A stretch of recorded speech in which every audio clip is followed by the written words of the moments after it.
Hello friends, आपका स्वागत है मेरे channel best study centre for mechanical engineering पर। आज का जो टॉपिक है वो है सेंट्रीफ्यूगल पंप।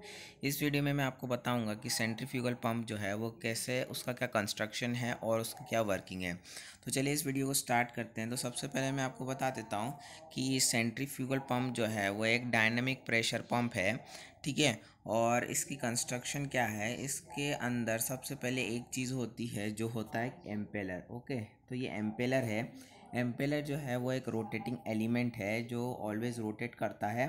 और इसके अंदर एक बैकवर्ड वेन्स रहती हैं। जैसे अगर मैं यहाँ पे एक डायग्राम बनाऊँ, ये उसका सेंटर, तो यहाँ से सब ब्लेड्स निकली हुई रहती हैं, ठीक है। इसको बैकवर्ड कर्व्स वेन्स भी बोला जाता है, ठीक है। और इसके सेंटर पे यहाँ पे एक जो सेंटर वाला पार्ट है उसको बोलते हैं आई ऑफ द एम्पेलर, ठीक है। तो ये हो गया एम्पेलर। अब ये एम्पेलर जो है वो एक केसिंग के अंदर होता है, ठीक है।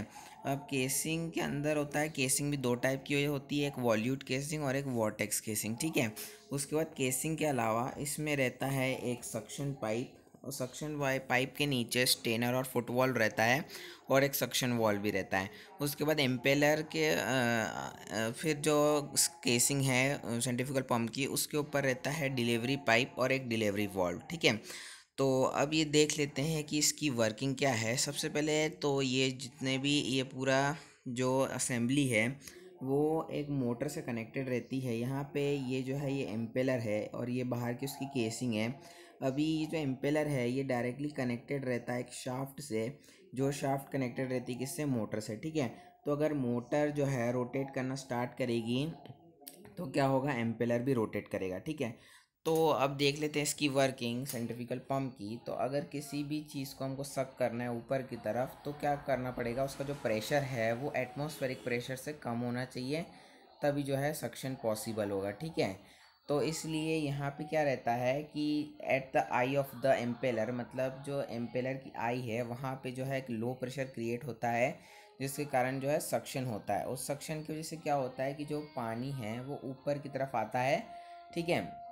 हम ऊपर की तरफ जब अगर पानी आ चुका है यहाँ पर, तो क्या होगा कि जो हमारा एम्पेलर है वो तो रोटेट कर रहा है, ठीक है। तो एम्पेलर रोटेट कर रहा है, तो जैसे ही पानी इसके अंदर इंटर होगा तो क्या होगा कि जो एम्पेलर है उसके साथ, एम्पेलर रोटेट कर रहा है तो पानी भी उसी के साथ रोटेट करने लगेगा। तो रोटेशन की वजह से क्या होगा कि पानी के ऊपर एक सेंट्रीफ्यूगल फोर्स होगी। जैसे इसका नाम है सेंट्रीफ्यूगल पंप, वैसे इसके ऊपर क्या होगी, पानी के ऊपर सेंट्रीफ्यूगल फोर्स क्रिएट होगी। और फिर उस फोर्स के क्रिएट होने से क्या होगा कि एक हाइड्रोलिक एनर्जी बन जाएगी, जो भी फ्लूइड है उसके पास, मतलब उसकी हाइड्रोलिक एनर्जी बढ़ जाएगी, ठीक है।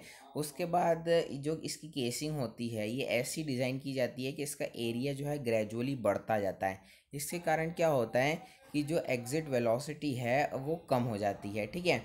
अभी यहाँ से जो पानी है वो उसके बाद ऊपर जहाँ भी उसको जाना है, जिधर भी डिलीवरी पे उसको चाहिए, वो वहाँ पे जो है पानी मिल जाता है। पर इसमें एक चीज़ बहुत ध्यान देने की वो ये है कि सेंट्रीफ्यूगल पंप को चलाने के लिए हमेशा उसको स्टार्ट करने से पहले हमको प्राइमिंग करना ज़रूरी है। अब ये प्राइमिंग क्या होता है, प्राइमिंग एक प्रोसेस होती है जिसमें जो है पूरे डिलीवरी पाइप से लेके, पूरे इम्पेलर से, पूरी केसिंग से लेके पूरा सक्शन पाइप तक जो है उसको फिल कर दिया जाता है वाटर से, फनल के थ्रू। तो उसके कारण क्या होता है कि जो एयर जितनी भी होती है पूरा अंदर पंप के, वो सारी रिलीज़ हो जाती है, ठीक है। अगर ये जो प्रोसेस होती है इसको प्राइमिंग बोलते हैं, ठीक है। अभी अगर प्राइमिंग को प्रॉपरली नहीं किया गया, ये नहीं किया गया, तो अगर हम प्राइमिंग नहीं करेंगे तो क्या होगा कि जो लो प्रेशर क्रिएट हो रहा है वो नेग्लिजिबल होगा किसी भी फ्लूइड को ऊपर सक करने के लिए, ठीक है। और अगर हम प्राइमिंग करते हैं पर पूरी तरह से नहीं करते हैं तो एक बहुत ही डेंजरस फिनोमेना क्रिएट हो जाता है, जिसको हम बोलते हैं कैविटेशन।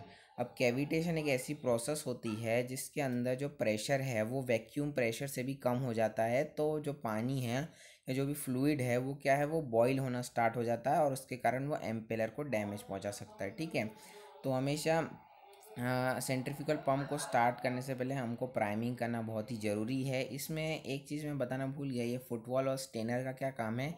जो फुटवॉल वो है वो एक नॉन रिटर्न वॉल्व की तरह काम करता है, मतलब अगर एक बार पानी ऊपर चला गया तो वो नीचे नहीं आता, ठीक है। और स्टेनर जो है वो बचाता है एम्पेलर से डर्टी कुछ भी जैसे डर्ट मड ये सब जाने से बचाता है, ठीक है।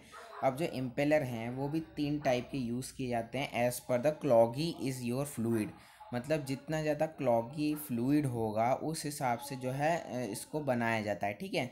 अभी यहाँ पे जो दिख रहा है हमको वो यहाँ पे जो है ये वाला इम्पेलर है जिसमें जो वाटर है वो नेक बहुत ही कम क्लॉगी है, मतलब बहुत ही प्योर पानी है, ठीक है। तब इसके अंदर जो है ये ऐसा रहता है। और अगर यही इसको दूसरा अगर देखें इसका एग्जांपल, तो वो दूसरा क्या होगा, ये जो मैंने बनाया है दूसरा टाइप का ही है। जैसे अगर इसमें देखें तो यहाँ पर एक पीछे की तरफ एक प्लेट है, उसके बीच में जो वेन्स हैं ये वेन्स हैं, और ये पीछे की प्लेट है और फिर ये आगे की प्लेट है, ठीक है। अब इसमें क्या है, इसमें कोई ये आगे की प्लेट नहीं होती, डायरेक्ट खाली ब्लेड्स बने होते हैं। और अगर जो दूसरा तीसरा टाइप अगर हम देखें तो उसमें क्या रहता है, एक डायरेक्ट यहाँ पे रहता है, एक आई रहती है, उसके बाद ऐसे करके ये बना रहता है, उसके ब्लेड्स जो हैं ऐसे बने रहते हैं, ठीक है। तो ये 3 टाइप के तो इम्पेलर हो गए। उसके बाद हमको थोड़ी चीज़ें देखनी है, वो यहाँ पे लिखा हुआ है जैसे एच एस। अभी एच एस का मतलब क्या है, सक्शन हेड। अब सक्शन हेड क्या होता है कि जो फ्री सरफेस है किसी भी फ्लूइड की, वहाँ से at the centre of the pump की जो हाइट होती है उसको बोलते हैं सक्शन हेड, ठीक है। मतलब जहाँ से हमको वाटर को सक करना है वो वहाँ की फ्री लेवल से जो हमारा पंप है उसका सेंटर तक की जो डिस्टेंस होती है, जो हाइट होती है, वो क्या होती है, सक्शन हेड होती है, ठीक है। उसके बाद यही सेंटर से लेके जो हमारा डिलीवरी पाइप है वहाँ तक जो है वो होता है एच डी मतलब डिलीवरी हेड, ठीक है। तो ये थोड़ी सी चीज़ें थी और ये वर्किंग था, पूरा वर्किंग और कंस्ट्रक्शन एक सेंट्रीफ्यूगल पंप का। So thank you for watching this video.